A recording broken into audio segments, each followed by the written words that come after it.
옛날부터 이스라엘은 포도와 무화과의 주산지였습니다. 그래서 성경에 포도나무와 무화과 나무를 소재로 한 비유와 교훈이 많이 등장합니다. 예수님께서는 예수님과 제자들의 관계를 포도나무와 가지에 비유하셨습니다. 예수님은 포도나무요, 제자들은 포도나무의 가지라는 뜻입니다. 예수님은 제자들에게 많은 열매를 맺어야 한다고 말씀하셨습니다. 오늘은 포도나무와 가지라는 제목으로 말씀을 강론하겠습니다. 요한복음 15장 1절에서 8절 말씀입니다. 첫째, 그리스도인은 하나님과 교회를 위해 신앙의 열매를 많이 맺어야 합니다. 예수님은 자신을 포도나무에, 제자들은 포도나무의 가지에, 하나님은 포도나무를 재배하는 농부에 비유하셨습니다. 농부가 포도나무를 심고 가꾸는 것은 포도 열매를 얻기 위해서입니다. 그러므로 포도나무는 많은 열매를 맺어야 합니다. 열매를 맺으려면 어떻게 해야 할까요? 가지가 나무에 붙어 있어야 합니다. 가지가 나무에 붙어 있어야 나무로부터 수액과 양분을 받고 열매를 맺기 때문입니다. 예수님은 가지가 포도나무에 붙어 있지 아니하면 스스로 열매를 맺을 수 없음 같이 너희도 내 안에 있지 아니하면 열매를 맺지 못한다고 말씀하셨습니다. 그리스도인이 예수님을 떠나는 것은 가지가 나무에서 부러진 것과 같고 물고기가 물을 떠난 것과 같습니다. 가지가 나무에서 부러지고 물고기가 물을 떠나면 어떻게 되겠습니까? 반드시 죽습니다. 예수님은 그리스도인의 힘의 원천이며 그리스도인의 능력입니다. 예수님께서는 믿는 자에게는 능히 하지 못할 일이 없다고 말씀하셨고, 바울 사도는 내게 능력 주시는 자 안에서 내가 모든 것을 할 수 있다고 말씀하셨습니다. 예수님은 그리스도인의 힘과 능력의 원천이기 때문에 예수님을 떠나면 열매를 맺을 수 없고 아무것도 할 수 없습니다. 다음으로 예수님은 나는 참 포도나무라고 말씀하셨습니다. 예수님은 좋은 포도나무와 진짜 포도나무라는 뜻입니다. 세상에는 가짜 예수와 예수를 팔아서 자신들의 배를 채우는 이단 종파들이 많이 있습니다. 이단 종파와 타락한 목회자들은 사기꾼이며 가짜 포도나무입니다. 이단 종파에 빠진 사람들은 이단의 약탈과 갈취에 혹사당하면서도 자신들은 하나님께 충성하고 있다고 착각합니다. 이단의 마수에서 빠져나오지 않으면 구원받을 수 없고 신앙의 열매를 맺을 수 없습니다. 하나님과 교회를 위해 많은 신앙의 열매를 맺어야 한다는 것을 기억하시기 바랍니다. 둘째, 하나님께서는 성도가 더 많은 신앙의 열매를 맺도록 영적 전정을 하십니다. 예수님은 물은 내게 있어 열매를 맺지 아니하는 가지는 아버지께서 그것을 제거해 버리신다고 말씀하셨습니다. 열매를 맺지 않는 가지는 제거한다는 뜻입니다.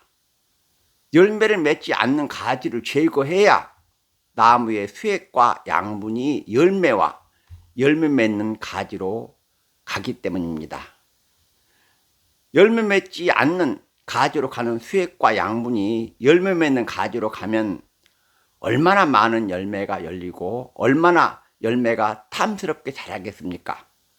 그래서 열매 맺지 않는 가지를 제거하는 것입니다. 다음으로 열매 맺는 가지는 더 많은 열매를 맺게 하려고 깨끗하게 한다고 말씀하셨습니다. 열매 맺는 가지를 깨끗하게 한다는 말은 나무의 가지를 치는 전정을 한다는 뜻입니다. 즉 가지치기 작업을 한다는 것입니다. 배나 사과나 포도 같은 과일 농사를 하는 농부는 겨울에 나무에 가지를 치는 전정이라는 작업을 합니다. 농부는 어떤 가지를 잘라내고 어떤 가지를 키워야 나무가 아름답고 튼실하게 자라고 많은 수확을 할 수 있을지를 잘 압니다.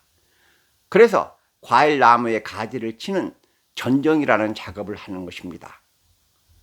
하나님도 성도에게 영적 전정을 하십니다. 하나님께서 성도에게 하시는 영적 전정이 무엇이냐?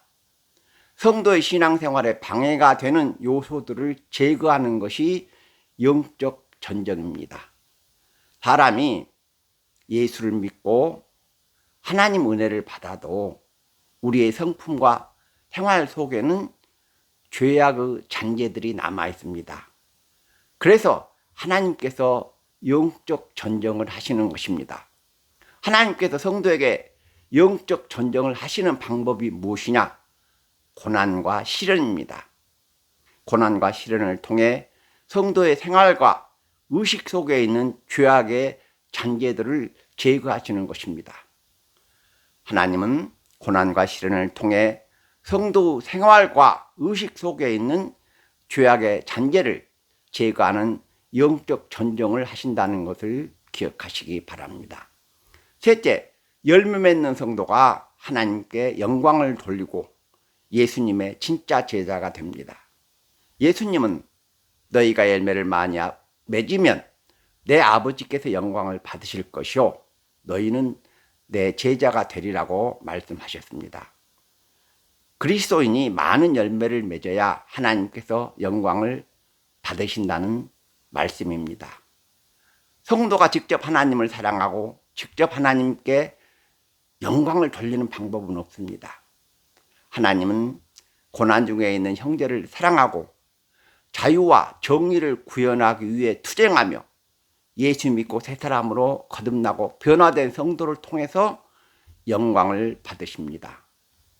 일제 강점기 때 장로교 총회장을 지내신 김익두란 목사님이 있습니다. 1874년 1월 3일 황해도 안악군에서 태어난 김익두는 유명한 깡패였습니다. 사람들이 읍내의 장날에 장에 가서 김익두를 만나 행패를 당할까 두려워할 정도로 많은 사람이 김익두를 두려워했습니다. 그런데 김익두가 27살 되던 해 1900년에 황해도 안악교회에서 선교사 스왈론의 영생이라는 설교를 듣고 이 사람이 은혜를 받고 예수를 영접했습니다. 예수를 영접한 김익두는 완전히 새 사람이 되었습니다. 그 악명 높은 깡패 김익두가 복음을 전하는 전도사가 되어 온갖 멸시와 박해를 당하면서 복음을 전하는 것을 보고 사람들은 깡패 김익두를 변화시킨 하나님의 능력에 놀라서 김익두가 전한 하나님을 믿고 김익두가 전한 예수를 믿었습니다. 그리스도인이 예수 믿고 변하고 거듭나서 새 사람 되는 것이 얼마나 중요합니까? 열매가 어떻게 열립니까? 꽃이 지고 꽃이 떨어져야 열매가 열립니다. 꽃이 지고 꽃이 떨어지는 것은 희생과 헌신을 상징합니다. 신앙의 열매가 없다는 것은 천국 백성으로 거듭난 생활을 하지 않고 희생과 헌신을 하지 않았기 때문입니다. 구원받은 그리스도인이 열매 없는 신앙생활을 할 수 있을까요? 예수를 머리로 믿고 예수를 입으로 믿습니까? 열매 맺는 성도가 하나님께 영광을 돌리고 열매 맺는 성도가 예수님의 진짜 제자라는 것을 기억하시기 바랍니다. 말씀을 맺겠습니다. 첫째, 그리스도인은 하나님과 교회를 위해 신앙의 열매를 많이 맺어야 한다고 말씀드렸습니다. 열매 없는 신앙은 죽은 신앙입니다. 둘째, 하나님은 그리스도인이 더 많은 열매를 맺도록 신앙생활에 방해가 되는 것들을 제거하는 영적 전정을 하신다고 말씀드렸습니다. 셋째, 열매 맺는 성도가 하나님께 영광을 돌린다고 말씀드렸습니다. 사람들은 성도 여러분을 통해서 하나님을 만나고 성도 여러분을 통해서 하나님과 기독교를 판단합니다. 성도 여러분의 삶과 성도 여러분의 생활이 얼마나 중요합니까?